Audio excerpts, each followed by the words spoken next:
A obra de Naruto já acabou faz mais de 10 anos, e mesmo assim ela ainda é extremamente debatida. No vídeo de hoje eu vou explicar um pouco mais a fundo o que foi o massacre do clã Uchiha, como ele aconteceu, quem são os principais suspeitos, mas principalmente de quem que foi a culpa. Sem sombra de dúvidas, esse é um dos momentos mais importantes e marcantes de todo o anime. O massacre do clã Uchiha foi um artifício narrativo que foi usado, cara, e muito bem usado para poder construir excelentes personagens e ao mesmo tempo destruir muitos outros. E pelo fato de Naruto ter ficado mais de 15 anos em publicação, muita coisa mudou, muitas coisas foram inseridas, muitas coisas foram retiradas e contorcidas no decorrer do tempo. Mas agora que o anime já acabou e todas as peças já foram expostas, o meu objetivo aqui nesse vídeo vai ser reunir essas peças de uma das formas que a gente pode interpretar esse quebra-cabeça.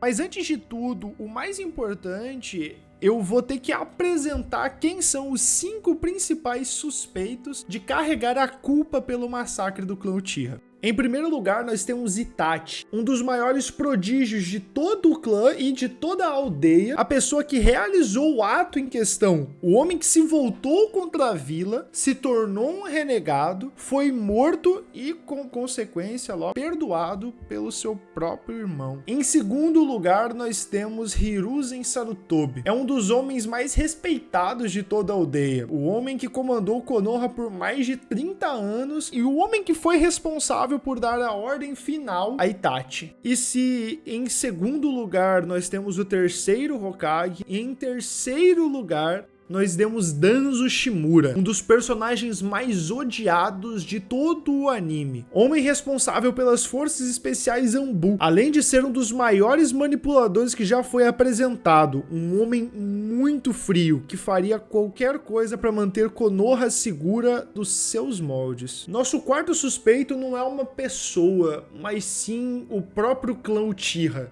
Mas como diabos a vítima pode ser responsável pela sua própria morte? Por conta de um golpe de estado. Informações internas que foram vazadas por membros do próprio clã Uchiha afirmam que o mesmo pretendia fazer um golpe de estado e se revoltar contra Konoha. Isso tudo com a justificativa deles estarem sendo marginalizados e reprimidos pela aldeia.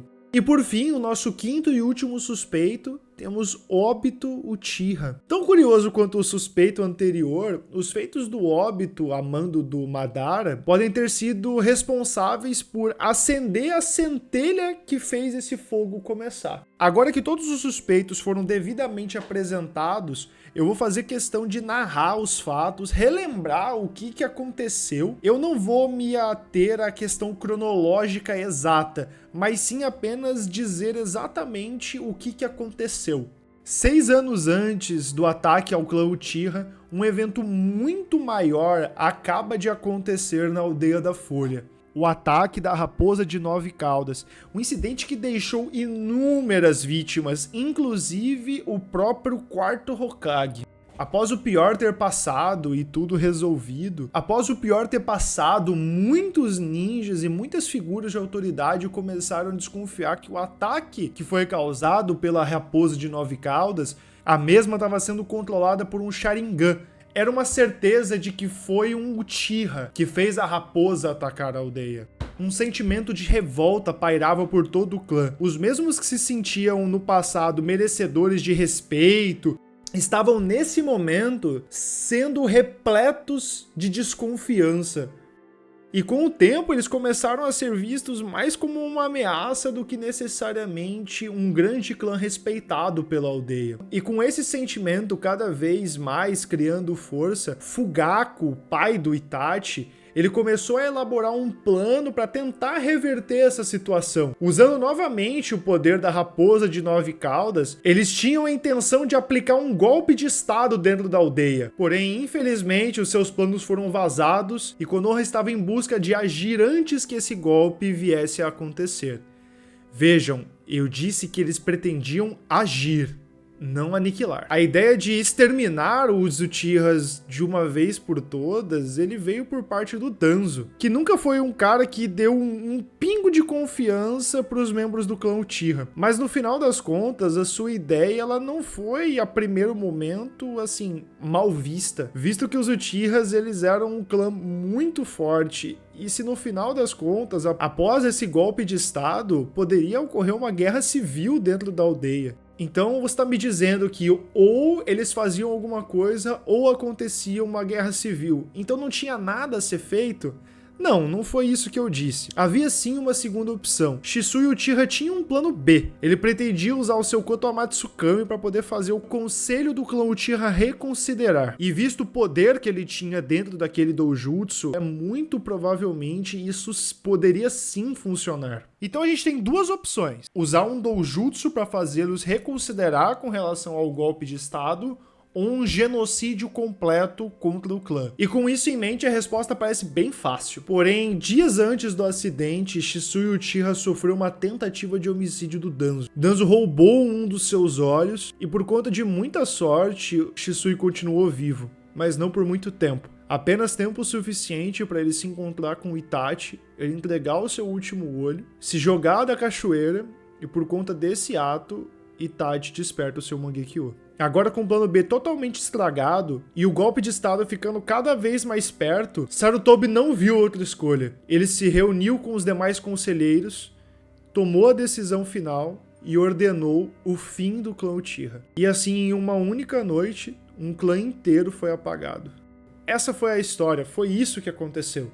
Esse foi a narração dos fatos. E com os fatos apresentados, agora entraremos novamente em cada um dos suspeitos. Será levantado algumas acusações e defesas de cada um deles, para que só no final a gente entenda quem que seria o maior responsável. Itachi Uchiha foi apenas um executor da ordem. Talvez ele tenha sido o homem que mais sofreu por conta de todo esse ataque. Porém, a gente pode dizer sim que ele é responsável pelo fim do próprio clã, porque foi ele, junto com o Shisui, que vazou as informações sobre o golpe de estado. Se Itachi tivesse ficado quieto, se ele não tivesse dito nada, talvez o clã Uchiha ainda estivesse vivo. Porém, muito provavelmente, o golpe de estado iria acontecer, uma guerra civil iria se instaurar e pela segunda vez ele ia ver sangue nas suas mãos. Já quanto a Sarutobi, ele é outro que deveria sim ser responsabilizado, tanto pelo fato dele ser o Hokage, quanto pelo fato dele ser o responsável por dar a ordem final. Se não fosse por sua ordem, o clã ainda assim estaria vivo, só que ia cair na mesma consequência do Itachi. No final das contas, um conflito interno ia acontecer, uma guerra civil ia acontecer. E só um parênteses, eu não consigo entender como que não foi possível durante tanto tempo as maiores cabeças de Konoha não conseguir pensar em um terceiro, em uma quarta via para poder tentar minimizar esse impacto. O nosso Hokage, ele nunca quis que isso acontecesse. O Sarutobi nunca quis que isso acontecesse. Mas se nada fosse feito, as consequências poderiam ter sido até muito piores para a vila. Imagina o que as outras vilas iriam pensar. 6 anos atrás, a vila foi invadida pela Biju de 9 Caudas, teve um dos seus Hokages morto e colocaram no lugar o Hokage anterior, muito mais velho, com muito menos vigor.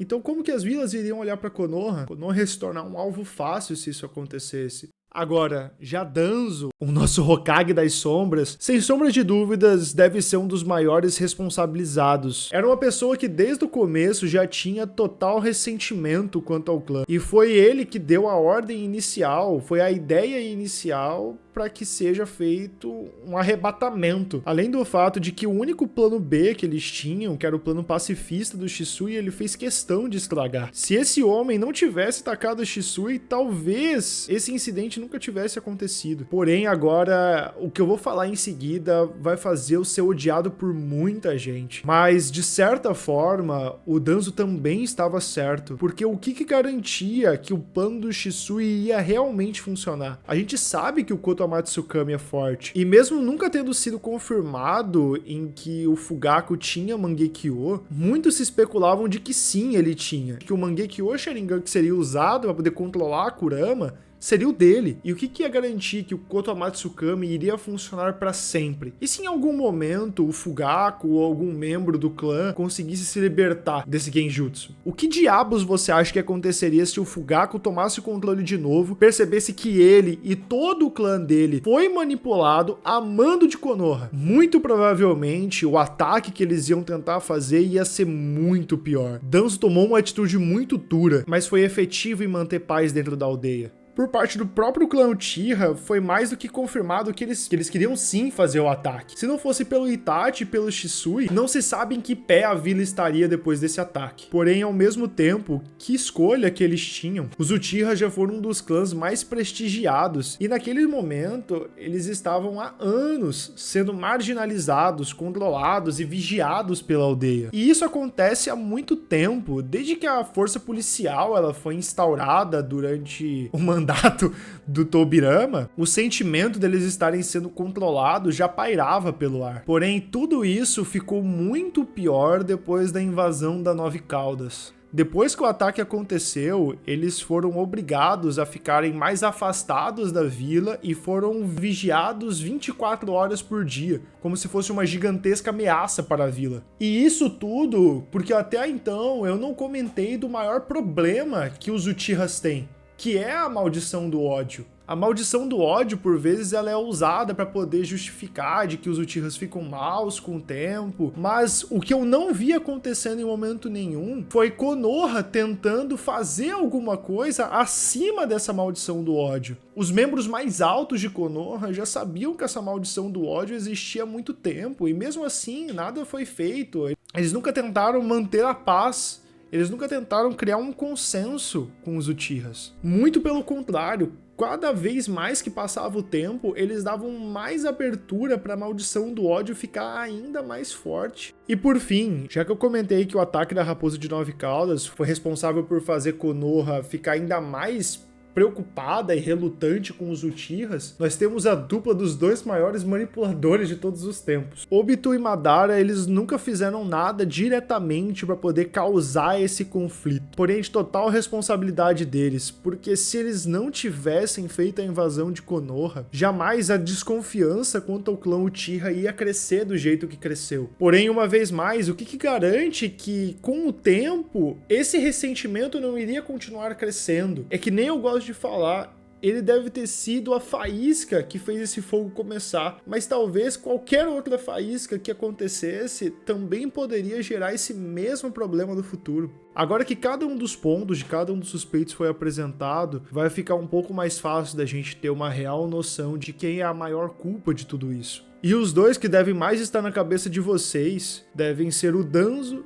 e o Obito. Se o Danzo não tivesse destruído o plano do Shisui e Obito por jogar a faísca que acendeu toda essa confusão, se o Obito não tivesse atacado, se o quarto Hokage talvez não tivesse morrido, talvez uma outra solução pudesse ter sido feita. E depois de tanto ter comentado, o verdadeiro culpado eu quero deixar nas mãos de vocês. Eu quero que vocês escrevam aqui nos comentários, na opinião de vocês, quem é o verdadeiro culpado, e escrevam também o porquê. Masashi Kishimoto, ele fez um grande arco e ele brincou demais com as nossas emoções com o passar do tempo. Ele nos manipulou como um verdadeiro mágico, nos deixou acreditando que o Itachi era um monstro sanguinário que abandonou a aldeia a troco de poder, enquanto o verdadeiro monstro sanguinário que fazia tudo a mando de poder estava dentro de Konoha esse tempo todo. E quando a gente descobriu a verdade sobre o Itachi, a gente só pensava que Konoha era má. Quando a gente descobriu sobre Konoha, a gente pensava que os Uchihas eram maus. No final das contas, são tantos lados, são tantas arestas, são tantos pontos, são tantos conflitos que se entrelaçam, que na minha opinião não é possível afirmar com 100% de certeza quem verdadeiramente é o culpado pelo massacre do clã Uchiha.